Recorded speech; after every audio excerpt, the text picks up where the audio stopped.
이 시간 성경 봉독하는 시간입니다. 함께 읽으실 하나님 말씀은 로마서 9장 6절에서 13절에 있는 말씀입니다. 로마서 9장 6절에서 13절에 있는 말씀을 찾아서 함께 이 시간에 봉독하겠습니다.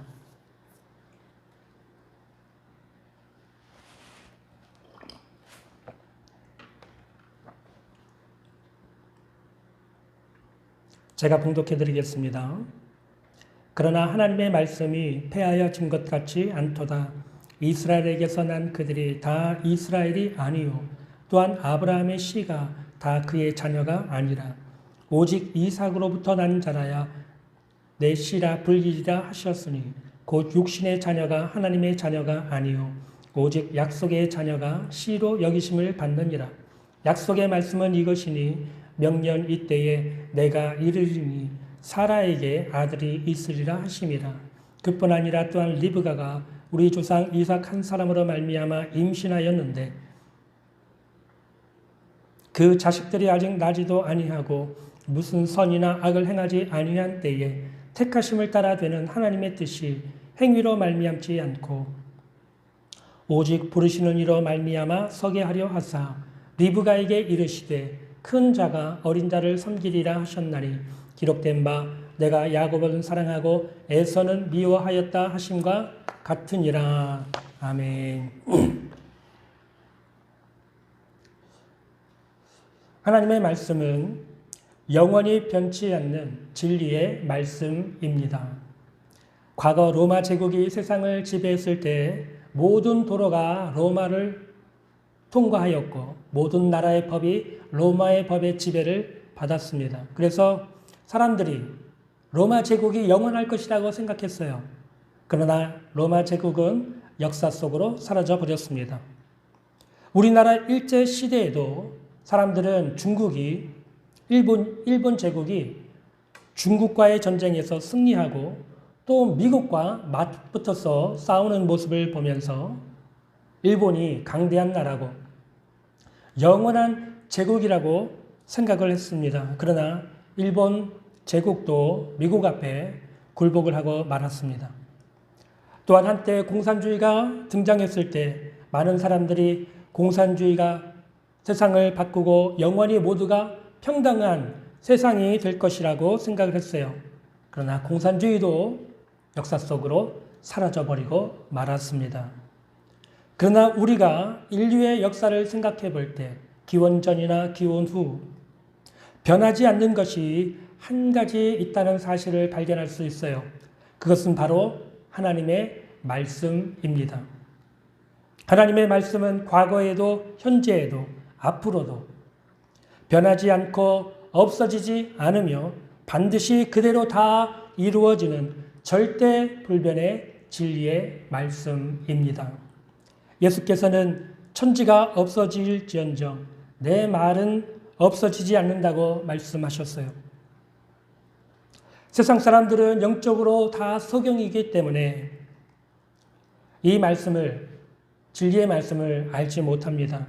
그래서 언젠가는 다 사라지고 없어질 이 세상 물질이나 성공이나 행복 또는 위대한 사상 또는 위대한 어떤 뛰어난 인물을 위해서 자신의 목숨을 걸고 살고 있습니다. 그러나 우리 믿는 성도들은 하나님의 말씀을 목숨을 걸고 믿고 따르는 성도들이 되어야 합니다. 왜냐하면 하나님의 말씀만이 영원히 변치 않는 절대 불변의 진리의 말씀이요 우리에게 영원한 생명을 주시는 생명의 말씀이기 때문입니다. 지난 시간에 우리는 유대인들이 가진 놀라운 특권들에 대해서 함께 말씀을 살펴보았죠. 유대인들에게는 이스라엘이라는 칭호와 양자됨과 또 언약들과 율법과 예배와 약속들, 조상들이 그들의 것이고 그리스도께서 유대 민족 가운데서 태어나셨습니다. 그러나 유대인들은 하나님이 보내신 메시아 예수 그리스도를 십자가에 못 박아 죽였고 복음을 거부함으로써 많은 유대인들이 구원에서 제외된 상태 가운데 있었어요.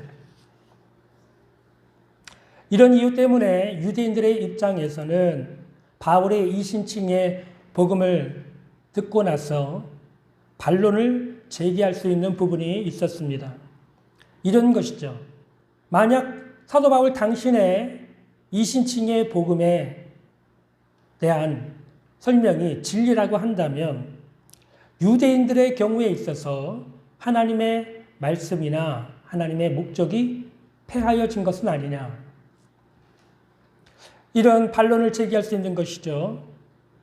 이런 반론에 대해서 사도 바울은 오늘 본문 6절에서 그러나 하나님의 말씀이 폐하여진 것 같지 않도다. 이렇게 말씀합니다. 바울은 완료 시제를 써서 이 표현을 했는데요. 하나님의 말씀은 과거에도 현재에도 폐하여지지 않는다. 하나님의 말씀은 효력을 잃지 않는다. 하나님의 말씀은 변하지 않는다. 라는 사실을 분명하게 말씀하고 있습니다. 어떻게 그럴 수 있을까요? 하나님께서 이스라엘에게 약속하신 구원은 아브라함의 육체를 따라 난 후손들에게 준 것이 아니라 아브라함의 후손들 중에서 하나님의 약속의 씨로 간주된 사람들에게만 해당되는 말씀이었기 때문입니다. 하나님이 약속하신 구원은 하나님의 말씀을 통해서 구약 말씀을 통해서 이스라엘 백성들에게 약속하신 구원은 모든 아브라함의 후손들 전부 다가 아니라 하나님이 약속의 씨로 정하신 사람들, 택하신 사람들에게 주신 말씀이었다는 것이죠. 따라서 아브라함의 육체를 따라 난 이스라엘이 다 구원을 받는 것이 아니라 하나님이 선택한 사람들만 구원을 받게 되는 것입니다. 바울은 전에도 이 주제에 대해서 로마서 2장 28절과 29절에서 말씀을 했는데요. 로마서 2장 28절과 29절 말씀에 보면 무릇 표면적 유대인이 아니요.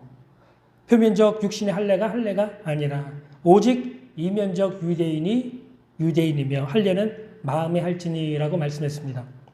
표면적 유대인, 즉 육신을 따라 난 유대인이 다 유대인이 아니라는 거예요. 오직 이면적 유대인, 하나님의 택함을 받은 유대인들만 참 유대인이라는 것이죠. 이런 말씀을 로마서 2장 28절과 29절에서 사도 바울이 설명을 했었는데요. 오늘 본문에서 사도 바울이 이 부분을 다시 세밀하게 자세하게 설명을 하고 있는 것입니다.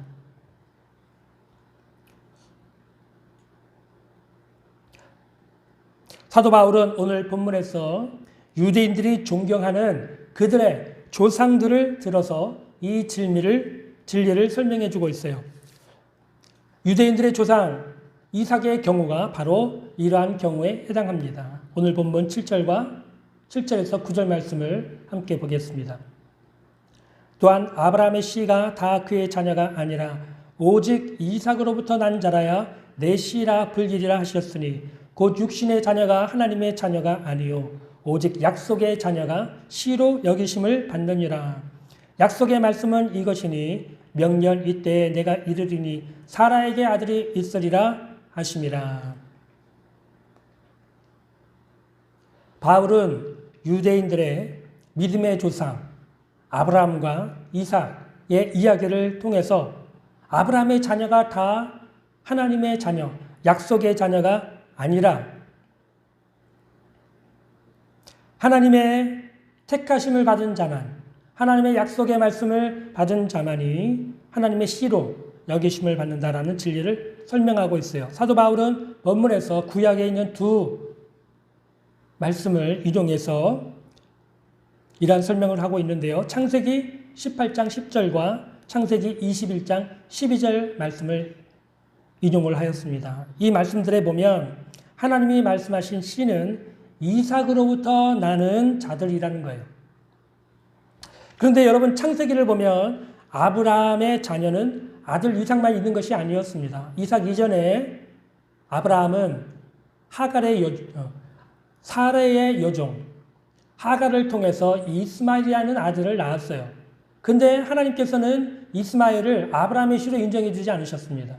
이스마엘이 태어난 이후에도 하나님은 아브라함에게 내 아내가 임신해서 아들을 낳을 것이다. 그리고 그 이름은 이삭이라 하라 라고 하는 약속의 말씀을 주신 거예요. 그리고 이 약속의 말씀을 따라 정말 아들 이삭이 아브라함 100세에 태어나게 됩니다. 그리고 이 이삭이 아브라함의 씨로 여겨지게 되고 아브라함을 잇는 조상이 되었던 것이죠.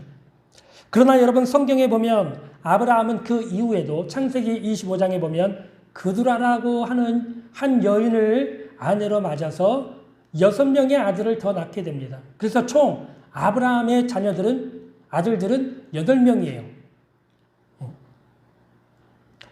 육신의 자녀로 치면 이 8명의 아브라함의 아들들이 다 아브라함의 후손이라고 할 수 있어요. 그러나 이 8명의 아브라함의 아들들은 약속을 따라서 난 사람들이 아니었습니다. 오직 이삭만 약속을 따라서 태어난 사람이었고 하나님께서는 이 이삭만을 아브라함의 씨로 인정해 주신 것입니다. 따라서 우리는 아브라함의 아들 이삭을 통해서 육신의 자녀가 다 하나님의 자녀가 아니라 약속의 자녀가 씨로 여김을 받고 하나님의 택한 백성, 이스라엘 백성이 된다라는 사실을 알 수 있고요.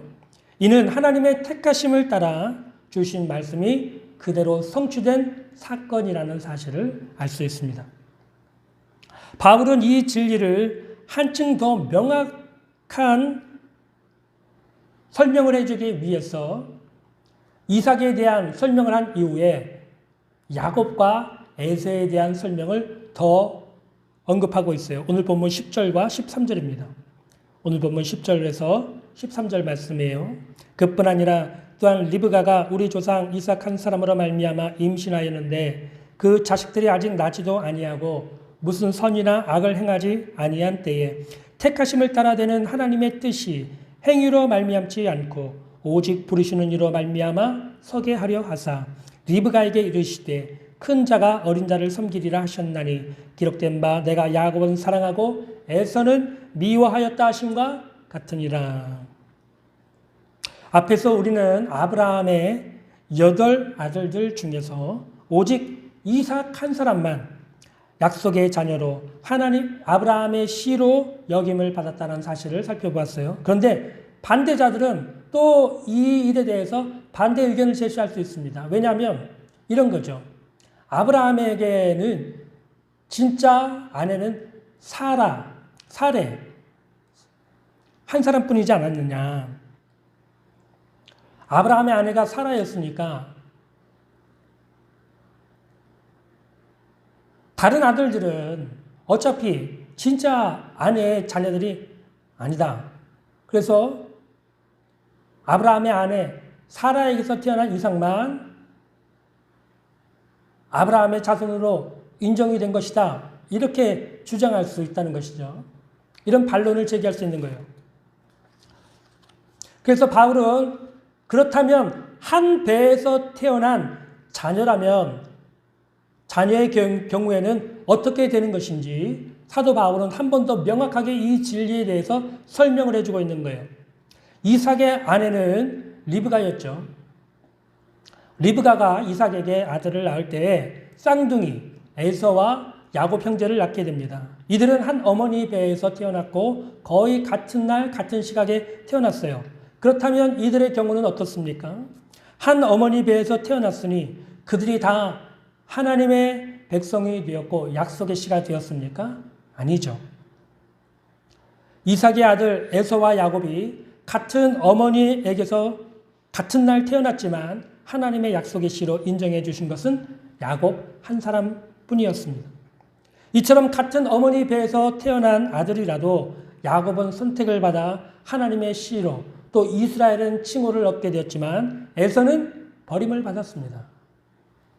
즉 이스라엘에게서 난 자가 다 이스라엘이 아니라는 진리가 이삭의 두 아들 에서와 야곱을 통해서 분명하게 증명이 된 것입니다.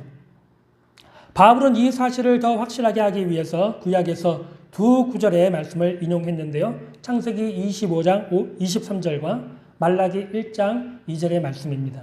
이 말씀들을 보면 하나님께서 에서와 야곱이 태어나기도 전에 이미 두 사람을 두 민족으로 구별하셨어요. 놀라운 사실은 이들이 태어나지도 않았고 어떤 악이나 어떤 선을 행하기도 전에 이미 하나님께서 그 두 사람 가운데 한 사람, 야곱을 택하시기로 결정하신 것입니다. 그리고 에서는 버리시기로 결정을 하신 거예요. 하나님의 택하심을 따라 이런 일이 이루어진 것입니다. 그렇다고 여러분, 동생 야곱이 형 에서보다 더 나은 사람이어서 하나님께서 이런 선택을 택하심을 하신 것이, 택하시는 결정을 내리신 것이 아니에요.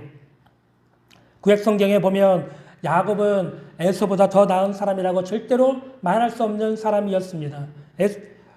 야곱은 형 에서와 아버지 이삭을 속여서 에서로부터 장자권을 빼앗았죠. 또 도망쳐서 삼촌 라반의 집에 가서 머물 때에는 삼촌 라반을 속여서 그의 양을 빼앗는 그런 일도 했습니다. 그리고 이후에 고향 땅으로 돌아올 때 이미 베델에서 야곱은 전에 하나님을 향해서 내가 만약 무사히 이 고향 땅으로 돌아오게 되면 내가 이곳에 하나님의 제단을 쌓고 11조를 드리고 하나님을 섬기겠다고 얘기했는데 고향으로 돌아온 야곱은 이 약속을 까맣게 잊어버리고 세겜이라는 동네에서 거주하면서 살다가 딸 디나가 세겜의 아들에게 강간을 당하는 충격적인 사건을 당하게 됩니다. 그리고 이 일을 계기로 다시 하나님과의 약속을 기억하고 베델로 올라가게 되죠. 이처럼 야곱은 형 에서보다 조금 더 나은 것이 없는 사람이었습니다. 그러나 야곱이 이스라엘이라는 칭호를 얻게 되고 이스라엘의 위대한 믿음의 조상이 될 수 있었던 것은 하나님께서 그를 선택하시고 부르셨고 그를 사랑하셨기 때문입니다. 그러나 형 에서는 하나님의 택하심을 받지 못했어요. 그래서 에서에게는 하나님의 자녀에 대한 어떤 약속도 어떤 은혜도 주어지지 않았던 것을 우리가 볼 수 있습니다. 이처럼 우리가 야곱과 에서를 통해서 발견하는 진리는 바로 이스라엘이 다 이스라엘이 아니라는 것입니다. 육신의 자녀가 다 씨로 여겨지지 않았습니다. 오직 하나님이 택하시고 약속하시고 부르신 자들만 참 이스라엘이었고 씨로 여겨졌습니다. 이것이 하나님의 말씀이었고 이것이 하나님의 뜻이었습니다. 그러면 유대인들의 문제가 무엇입니까? 유대인들은 이러한 진리를 모르고 자신들이 단지 아브라함의 후손이라는 사실 때문에 하나님의 백성이 되었다고 하는 착각 속에 살았던 것입니다. 그들은 아브라함의 모든 육신의 자녀들이 다 하나님의 백성이 된다라고 하는 착각 속에 빠져 살았습니다. 이것이 유대인들이 가진 가장 큰 문제였고 그들이 그만큼 영적으로 어두운 사람들이었던 것입니다. 이러한 사실이 오늘 우리에게 말해주는 중요한 진리와 교훈은 무엇입니까? 하나님의 구원은 우리 인간의 육신을 따라 되는 것이 아니고 또 사람의 행위를 따라 되는 것도 아니고 오직 하나님의 말씀대로 하나님의 택하심을 따라 된다는 것입니다. 이삭이 그랬고 야곱과 에서가 그러했습니다. 우리는 신약 성경에서도 이러한 예들을 찾아볼 수 있는데요. 만일 유대인들의 주장처럼 이스라엘 사람이기 때문에 다 참 이스라엘로 인정을 받고 하나님의 백성이 되고 하나님의 자녀가 된다고 한다면 우리는 예수님의 제자들 중에 가룟 유다도 참 이스라엘 사람이었다고 말해야 됩니다. 그러나 우리는 그것이 얼마나 허무맹랑한 이야기인지 알고 있죠. 가룟 유다는 유대인이었습니다. 더 나아가서 그는 예수님의 12제자 중 한 사람이었습니다. 그러나 그는 하나님의 택하심을 받은 사람이 아니었어요. 그는 자신의 스승인 예수 그리스도를 은 30에 적들에게 팔아먹은 배신자였고 마지막에는 스스로 목매달아 자살을 함으로써 스스로가 멸망의 자녀임을 나타낸 사람이었습니다. 반면에 예수님의 제자 베드로도 동일하게 유대인이었죠. 예수님의 제자였습니다. 베드로는 예수님이 붙잡히시던 날 밤에 예수님을 모른다고 저주하고 부인하며 맹세까지 하고 예수님을 떠나갔습니다. 이로 인해서 베드로는 깊은 침체에 빠지게 되었죠. 그러나 예수님은 십자가에서 죽으시고 부활하신 이후에 베드로를 다시 찾아오십니다. 그리고 그를 용서해 주시고 그를 다시 회복시켜 주셨습니다. 왜 예수님이 베드로에게 이런 일을 하셨을까요? 베드로는 택하심을 받은 하나님의 참 백성이었기 때문입니다. 이처럼 참 이스라엘 사람은 사람의 행위로 되는 게 아니에요. 하나님의 택하심을 따라 되는 것입니다. 육신의 자녀가 다 이스라엘의 자녀가 되는 게 아니에요. 만약 그렇다면 이스라엘 사람들이 다 참 이스라엘 사람이 되었겠죠. 그러나 육신의 자녀가 다 하나님의 자녀가 되는 것이 아닙니다. 하나님의 택하심을 받은 사람만이 참 이스라엘 사람이 될 수 있는 것입니다. 사도 바울의 경우도 마찬가지죠. 그는 베냐민 지파에서 태어났고 유대인이요 바리새파 열심히 믿고 따르는 추종하는 사람이었습니다. 초대교회를 열심히 박해했고 예루살렘 교회를 핍박해서 예루살렘 성도들을 다 뿔뿔이 흩어지게 만든 장본인이었어요. 그럼에도 불구하고 바울은 하나님께서 이방인들에게 복음을 전하기 위해 택한 그릇이었습니다. 수많은 유대인들이 예수 그리스도의 주 되심을 거부하고 복음을 믿지 않을 때 하나님은 이 사도 바울을 택해서 복음을 전하는 사도로 사용하신 것입니다.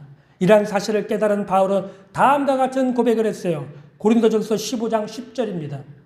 그러나 내가 나 된 것은 하나님의 은혜로 된 것이니 내게 주신 그의 은혜가 헛되지 아니하여 내가 모든 사도보다 더 많이 수고하였으나 내가 한 것이 아니요 오직 나와 함께 하신 하나님의 은혜로라.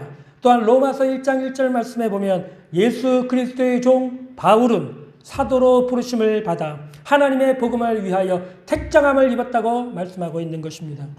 이처럼 육체를 따라 난 유대인들이 다 복음을 거부하고 예수 그리스도의 주 되심을 부인하고 있을 때 바울은 하나님의 부르심과 택하심을 받아 복음을 전하는 사도가 된 것입니다. 그러므로 우리는 가룟 유다나 베드로, 사도 바울의 경우를 통해서 하나님의 구원이 사람의 행위나 육체를 따라 되는 것이 아니라 하나님의 말씀과 하나님의 택하심을 따라 된다는 사실을 분명하게 알 수가 있습니다. 오늘 이렇게 나눈 진리를 오늘 우리들에게 한번 적용을 해 보겠습니다.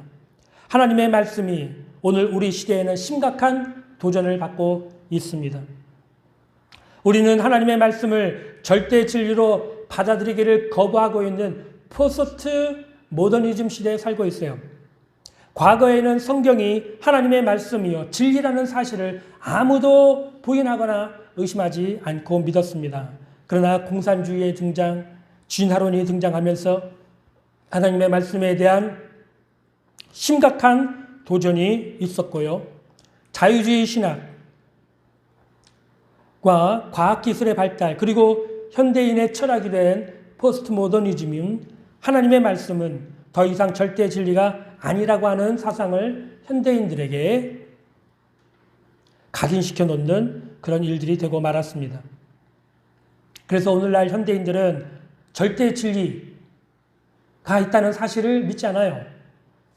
유럽의 한 조사기관에서 유럽의 청년들을 대상으로 당신은 신의 존재를 믿는가라는 설문을 조사했더니 그 결과가 70%에서 80% 정도의 젊은 청년들은 신이 존재하지 않는다. 신이 존재를 믿지 않는다라고 하는 조사 결과가 나왔다는 거예요. 그리고 이 추세는 해마다 점점 더 늘어나는 추세라고 합니다. 유럽에 있는 젊은이들, 기독교 국가에서 자라난 이 젊은이들이 여러분 신이 존재하지 않는다. 신의 존재를 거부한다. 이렇게 자신의 생각을 표현을 했습니다. 한국에서도요. 청년들 중에 60% 이상이 약 60% 정도가 신이 존재한다라는 생각을 하고 있다고 하는 리서치 결과를 본 적이 있습니다. 그래도 다행히 한국은 60% 이상의 젊은 청년들이 아직도 신은 존재하고 있다라고 믿는다고 하는 것이죠. 그러나 여러분, 이러한 추세는 점점 더 시간이 지날수록 심각한 추세로 악화되어 가고 있는 상황에 있습니다. 이렇게 볼 때 우리가 살고 있는 이 시대는 하나님의 말씀이 절대 진리라고 하는 사실을 부인하는 세상으로 점점 변해져 가고 있다는 것을 알 수 있어요. 교회 안에서는 어떻습니까? 오늘날 세계적으로 알려진 기독교 단체 WCC와 WEA는 종교다원주의를 추구하는 기독교 단체입니다. 이들은 기독교 단체이면서도 종교다원주의를 표명하고 있어요. 성경의 절대 진리를 인정하지 않고 천주교와 함께 모든 종교에 진리가 있고 신이 있다고 인정을 하고 있는 것입니다. 그런데 이런 이단적인 기독교 단체에 한국교회의 장로교단과 감리교단이 소속해 있다는 사실, 여러분 정말 놀랍지 않습니까? 그것은 오늘날 많은 목회자들이 성경의 절대 진리를 믿지 않고 있다는 사실을 말해주고 있다고 저는 생각합니다. 만약 그렇지 않다면 어떻게 한국교회 가장 대표되는 장로교단인가 감리교단이 WCC나 WEA 같은 종교다원주의를 표명하는 이런 단체에 여러분 가입해 있고 소속해 있을 수가 있겠습니까? 저는 이렇게 된 이유 중에 하나가 바로 오늘날 목회자들 중에 자유주의 신학의 영향을 받은 많은 목회자들이 있기 때문이라고 저는 생각을 합니다. 자유주의 신학의 영향을 받아서 많은 목회자들이 성경이 인간이 편집해서 만든 오류가 많은 책이라고 믿고 있는 많은 목회자들,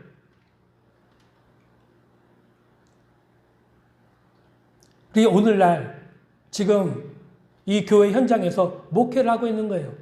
이분들이 학교에서, 신학교에서 자유주의 신학을 배웠거든요. 자유주의 신학은 무엇입니까? 절대 진리를 거부하고 예수는 하나님이 아니라 우리와 같은 인간이고 또 인류에게 모범을 보이는 좋은 삶에 영향을 끼치는 스승이다. 이 정도로 여러분 가르치는 거예요. 그리고 성경은 종교개혁자들이 이 성경 66권을 완성할 때에 어떤 부분은 빼고 어떤 부분은 집어넣고 어떤 부분은 생략하고 이런 작업들을 했기 때문에 성경에는 이런 인간의 손을 통해서 작업이 되어진 오류가 있는 성경이라고 책이다. 이렇게 믿고 있는 것이죠. 이런 목회자들이 오늘날 여러분 현장에서 목회를 하고 있는 분들이 많다는 거예요.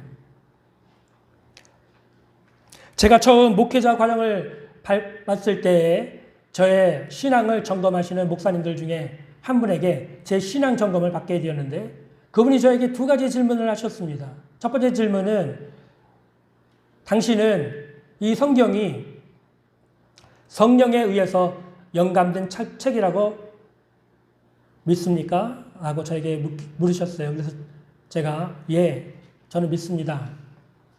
그러자 이분이 두 번째 질문을 저에게 하십니다. 성경 말씀이 1.1획도 틀리지 않는 정확무오한 진리의 말씀이라고 당신은 믿습니까? 저에게 질문하셨길래 제가 예, 저는 그렇게 믿고 그렇게 생각하고 있습니다. 그러자 이분이 얼굴 표정이 놀란 표정으로 저를 바라보시면서 더 이상 질문을 하지 않으셨어요. 저는 그 목사님의 표정을 보면서 그분이 아마 저를 보면서 이런 생각을 했던 것으로 생각을 하였습니다. 아니 오늘날에도 요즘에도 성경이 정확무오한 틀림이 없는 하나님의 말씀이라고 믿는 목회자가 있다니 참 놀랍다. 참 신기하다. 아마 이런 표정으로 저를 바라본 것이 아닌가 지금도 생각을 합니다. 여러분 목회자가 될 사람의 신앙을 점검하는 그런 목사님이 성경에 대해서 여러분 이렇게 생각을 하고 있다니 얼마나 심각한 여러분 문제입니까? 또 한 사람이 기억이 나는데요. 바로 제 후배 목회자입니다. 어느 날 우리 두 사람이 만나서 이야기를 하는 중에 설교 작성 방법에 대해서, 설교의 주제에 대해서 이런저런 이야기를 하다가 제가 그 후배에게 이렇게 질문을 했습니다. 너는 설교를 작성할 때 혹시 참고하고 또 연구하고 있는 어떤 주석서가 있니?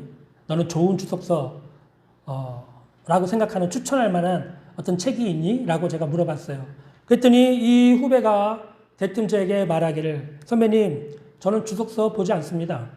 왜냐하면 우리가 신학교에서 배웠듯이 성경이 여러 학자들에 의해서 짜집기 된 책인데 굳이 제가 주석서까지 찾아보고 연구하면서 설교를 준비할 필요가 없다고 저는 생각합니다.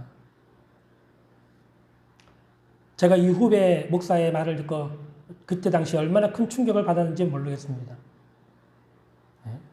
더 이상 제가 할 말이 없더라고요. 그런데 여러분, 이처럼 오늘날 목회자들 중에는 자유주의 신학의 영향을 받아서 하나님의 말씀이 오류가 있는 책이고 하나님의 말씀이 폐해진 것처럼 생각하는 목회자들이 많다는 것이죠. 목회자들만 그렇습니까? 평신도들도 이런 영향을 받아서 하나님의 말씀을 절대 진리라고 믿지 않는 성도들이 많습니다. 대표적인 예가 바로 설교 시간에 목회자가 말씀을 전하면 성도들은 설교를 들을 때 어떤 마음가짐으로 듣습니까? 이 말씀이 하나님의 절대 진리의 말씀, 불변하지 않는 영원한 진리의 말씀으로 알고 듣습니까? 아니면 성도들에게 잔소리하는 정도로 알고 듣습니까? 오늘날 성도들이 설교 시간에 설교자의 설교를 비판하기를 좋아하고 듣기 좋은 소리, 듣기 좋은 설교인지 나쁜 설교인지 판단을 하면서 설교를 듣는 성도들이 많이 있습니다.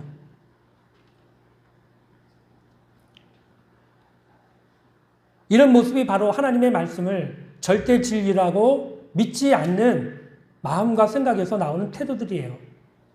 그러다 여러분, 이런 분들이 말씀과 성령을 통해 거듭나게 되면 하나님의 말씀이 분명한 사실이요, 진리요, 설교자가 강단에서 전하는 말씀이 하나님의 말씀이라는 분명한 사실을 깨닫게 되고 이후에 말씀을 들을 때에 사모하는 마음으로, 경청하는 마음으로 말씀을 듣게 됩니다. 하나님의 말씀은 절대로 폐해지지 않습니다. 하늘과 땅이 다 변해도 하나님의 말씀은 절대로 변하지 않는 진리의 말씀인 것입니다. 이사야 40장 6절에서 8절 말씀에 보면 말하는 자의 소리여 이르되 외치라. 대답하되 내가 무엇이라 외치리이까 하니 이르되 모든 육체는 풀이요 그의 모든 아름다움은 들의 꽃과 같으니 풀은 마르고 꽃이 시들면 여호와의 기운이 그 위에 불미라. 이 백성은 실로 풀이로다. 풀은 마르고 꽃은 시드나 우리 하나님의 말씀은 영원히 서리라 하라. 아멘. 모든 목회자들과 설교자들이 강단에서 외쳐야 하는 진리는 바로 하나님의 말씀은 영원히 변치 않는 진리라는 말씀입니다. 시대가 바뀌고 상황이 변하고 사람들이 변해도 하나님의 말씀만은 영원히 변치 않는 절대 진리인 것입니다. 이 진리를 믿는 사람들, 복음의 말씀을 믿는 사람들은 다 복을 받게 될 것입니다. 그러나 이 진리를 거부하고 하나님의 말씀이 마치 폐하여진 것처럼 생각하는 사람들은 다 하나님의 진노와 심판을 받게 될 것입니다. 사실 저는 지난 시간에 유대인들의 특권에 대한 말씀을 설명하면서 제일 많이 생각났던 사람들이 있었습니다. 그들은 바로 교회 안에 있는 모태 신앙인들입니다. 모태 신앙인은 어머니 태 속에 있을 때부터 교회를 다녔던 사람들입니다. 오늘날 이들은 과거 유대인들이 가진 상황과 굉장히 비슷한 상황에 놓여 있다고 할 수 있어요. 유대인들은 이스라엘은 칭호와 양자됨과 또 언약들과 율법과 예배와 약속들과 조상들이 그들의 것이요 또 예수 그리스도께서 유대 민족에게서 나지 않으셨습니까? 그런데 오늘날 모태 신앙인들도 이와 같이 비슷한 이러한 특권들을 가지고 있습니다. 이들은 태어날 때부터 믿음의 가정에서 태어나고 믿음의 부모님 밑에서 자라게 됩니다. 형제 자매들이 다 교회를 다닙니다. 매주 예배를 드립니다. 성경을 가까이 하고 성경을 배우기도 하고 암송하기도 하고 공부하기도 합니다. 이들은 복음이 무엇인지도 잘 압니다. 하나님의 율법과 약속도 잘 압니다. 하나님을 가까이 할 수 있는 특권들이 주어져 있습니다. 이 사람들 주변에는 하나님을 체험한 놀라운 간증과 믿음을 가진 분들이 참으로 많이 있습니다. 그래서 이러한 모태 신앙인들 가운데는 목사님이나 선교사님, 전도사님이 많습니다. 교회에서는 장로나 권사, 집사의 직분을 가진 사람들도 많습니다. 그러나 부모님이 믿었다고 해서 그 자녀들이 다 참 믿음을 가진 하나님의 자녀가 되는 것은 아닙니다. 이스라엘이라고 해서 다 참 이스라엘 사람들이 아닌 것입니다. 하나님의 택하심을 받은 자녀만 참 이스라엘이요 하나님의 자녀인 것입니다. 이것이 모태신앙을 가진 사람들의 큰 문제라고 할 수 있어요. 여러분, 세들백 교회 릭 워렌 목사님 여러분 잘 알고 계시죠? 네? 목적이 이끄는 삶이라는 책을 출판해서 세계적으로 베스트셀러가 되고 또 전 세계 기독교에 큰 영향을 끼쳤던 목사님이신데 이 목사님의 자녀들이 2남 1녀가 있었다고 합니다. 그런데 이 2남 1녀 중에 막내 매튜 워렌이라는 이 막내 아들은 오랜 기간 동안에 정신질환을 앓아왔다고 그래요. 그래서 이 일 때문에 깊은 우울증과 자살 충동을 여러 번 겪었다고 합니다. 그러던 어느 날 매튜 워렌은 결국 자살로서 자신의 인생을 끝내고 말았습니다. 이 릭 워렌 목사님은 이 일 때문에 너무 큰 충격을 받아서 한동안 목회 사역을 할 수 없을 정도였다고 합니다. 여러분, 이처럼 세계적으로 유명한 목사님의 자녀라고 다 하나님의 자녀가 되는 것은 아닙니다. 우리 한국 개신교회는 100년이 넘는 전통을 가지고 있습니다. 따라서 오늘날 교회 안에 수많은 모태 신앙인들이 있는데요. 이런 모태 신앙인들에게 많은 목회자들이 그럴듯한 말로써 그들의 마음에 위로를 주는 그런 설교를 자주 하는 것을 듣게 됩니다. 그 설교 내용은 이런 거예요. 여러분은 교회를 오래 다니셨고 그러다 보면 자기도 모르는 사이에 거듭나서 하나님의 자녀가 되었습니다. 그러니 이제 여러분은 지옥에 갈 수 없고 오직 천국에서 영생과 상급만을 받게 될 것입니다. 여러분, 얼마나 그럴듯한 말입니까? 얼마나 사람들이 듣기 좋은 말입니까? 그러나 여러분, 이런 유의 설교를 들은 대부분의 모태 신앙을 가진 사람들은 자신이 정말 거듭났는지 구원받았는지 점검해 보지도 않고 당연하게 자신은 구원받았다고 하는 생각을 가지게 됩니다. 그래서 내가 참 믿음을 가졌는지, 내가 정말 거듭났는지 자신을 돌아보지도 않고 시험해 보지도 않고 자신은 구원받았다고 생각을 하게 되는 것입니다. 그러나 여러분, 그렇지 않습니다. 여러분이 모태 신앙인으로 또는 교회를 오래 다니는 것으로 구원받았다고 아무도 여러분에게 말할 수 없습니다. 이러한 메시지를 전하는 설교자들은 다 거짓 교사들입니다. 이 사람들의 말을 여러분 듣지 마십시오. 여러분의 믿음은 반드시 시험되고 검증되어야 합니다. 사도 바울이 로마서 8장에서 말씀하셨듯이 내가 정말 말씀과 성령으로 거듭난 사람인가? 내가 성령의 인도를 받고 있는 하나님의 아들인가? 여러분 스스로가 자신의 믿음을 반드시 점검해 보아야 합니다. 만일 여러분이 이러한 사실들에 대해서 알지 못한다면 여러분은 거듭난 것이 구원받은 것이 아닙니다. 그러므로 여러분의 부모님이 믿음을 갖고 있는 분이라고 해서 여러분이 저절로 그리스도인이 될 수 없습니다. 교회를 오래 다녔다고 해서 여러분이 그리스도인이 될 수 없습니다. 하나님의 말씀은 절대로 폐해지지 않습니다. 하나님의 말씀대로 그대로 이루어집니다. 하나님의 말씀은 이스라엘이 다 이스라엘 사람이 아니라는 것입니다. 육신의 자녀가 다 이스라엘이 아니라는 거예요. 오직 하나님의 약속의 말씀, 하나님의 택함을 받은 사람들만이 하나님의 참 자녀가 된다는 것이에요.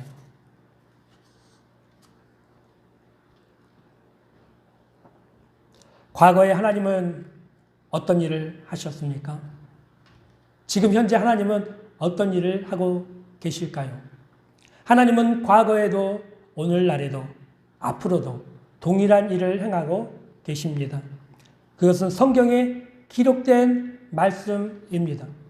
하나님께서 아브라함에게 아들 이삭을 씨로 주시겠다고 약속을 해주시고 그 이삭이 태어나 아브라함의 계보를 잇는 후사가 되었죠. 또한 이삭의 아내 리브가에게서 에서와 야곱이 태어날 때 하나님은 리브가에게 약속으로 야곱과 에서에 대한 약속의 말씀을 주셨습니다. 내가 에서는 사랑하고 내가 야곱은 사랑하지만 에서는 미워하였다. 큰 자가 작은 자를 섬기리라. 이 말씀에 따라서 또 하나님의 이 택하심에 따라서 에서는 버림을 받았지만 야곱은 택하심을 받아 이스라엘이라고 하는 영광스러운 칭호를 얻게 되었습니다. 하나님께서는 성경에 기록된 대로 변치 않고 동일한 일을 행하고 계십니다. 이것은 하나님의 구원이 육체에 따라 되지 않고 사람의 행위에 따라 달린 것도 아니며 오직 하나님의 택하심을 따라 하나님의 구원의 역사가 우리 가운데서 이루어진다라고 하는 진리를 보여주는 것입니다. 오늘날 온 인류는 다 하나님의 진노와 심판 아래 있습니다.